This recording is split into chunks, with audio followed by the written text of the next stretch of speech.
Today we are going to review Len Wiseman's Ballerina. Ana de Armas performed as an innocent nurse in Knives Out. Fast forward a few years, she performed as a sleek agent in No Time to Die. Her performance in both these movies were very convincing and wonderful. When I came to know she is performing as a protagonist in Ballerina, I decided I'll go watch this movie. In today's review, we will see how she performed and how this movie compares with John Wick World. If you're new to our channel, don't forget to subscribe. The movie opens with a bunch of guys chasing a father and his daughter. The gang kills the father and the daughter escapes. A fraternity takes care of this girl and they train her to kill as well as save people. And at the time of graduation, they give her a choice to decide what she wants to do with her life. So what she decides to do and what she does about the guys that killed her father is the rest of the movie. The screenplay of this movie is very primitive, but it establishes the father's death in a convincing way that leads to a revenge drama with a lot of action pieces. So all these action pieces were presented like very nice, so it is very engaging and it portrays the character's journey in a convincing way. If you are an action fan, you'll be glued to the seat till the end. This fraternity trains Ana de Armas in ballet, martial arts, gun shooting, and some mind games. At the start of the training, she fails in all of these pathetically. But she doesn't give up. She keeps getting up, she keeps falling down. She continues to do that without giving up. When the trainer notices how strong she is, she comes to her and says she has to play by the rules of hers, not by her enemies. She has to play according to her strengths, not to her weakness. Once she understands this idea, she starts winning and she starts beating her enemies. And the trainer is convinced that she is capable of beating her enemies, and they were given her final test where she has to play a mind game and beat her opponent, which she does convincingly. So in this whole training process, as an audience, we start believing this character. And we also believe she can beat up guys double the size of her.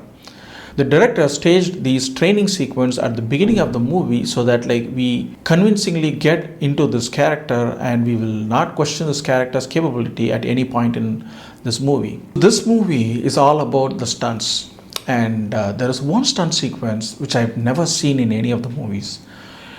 You would see the camera slowly panning towards Anna, and it's an over-the-shoulder shot, and you would see a big metal blade stuck in her shoulder. She picks it out with a lot of pain, and the camera pans. You would see a lot of people dead, and she slowly picks her coat, wears the coat, and comes down in the lift, and people will be asking why was the lift held this long? She would just smile and walk out of the place in a calm manner. And when she goes and picks her car, backs her car out, you would see a guy being caught between the car and the wall, and he would just fall off. You would see a lot of cars being upside down. After seeing all these things, as an audience, I get to know oh, there was a big stunt sequence that has happened, and she's walking out of the scene without any problem, and you would see the car just going in a straight line, slowly disappearing. But you would see a huge truck coming towards the car, and all of a sudden you hear this huge sound effect of the truck hitting the car, and you would see the car being pushed by the truck, and it comes closer and closer to the camera. And by the time Anna would just jump out of this car and escape and kill the truck driver. So this was something I have never seen in any of the stunt sequence, because this stunt sequence make the audience let down their guard by showing she has killed all her enemies and she's just trying to walk out of the place, and all of a sudden from nowhere the truck comes and hits her. That was a surprise, meaning it's kind of a jump scare kind of thing, but in an action movie. I really enjoyed watching this one. And the cinematography and sound design and the stunt choreography, they have worked so much in tandem. They seamlessly create an experience I have not seen in any other movie. For example, the climax fight where they have this blowtorch and the fire coming out of these blowtorches, the camera looks from the top, and you would see Anna firing up the blowtorch, burning all these people. And there's also another villain, he has a blowtorch, and she just fight against her, and both of them like fire at each other. That sequence is shown in slow motion. It is amazing visual, and also like you are so engulfed into the stunt sequence. It was an amazing experience. And also like at some point, like she would take a fire hose and shoot at the blowtorch, and like both of them like coming closer to each other and try to fight it out.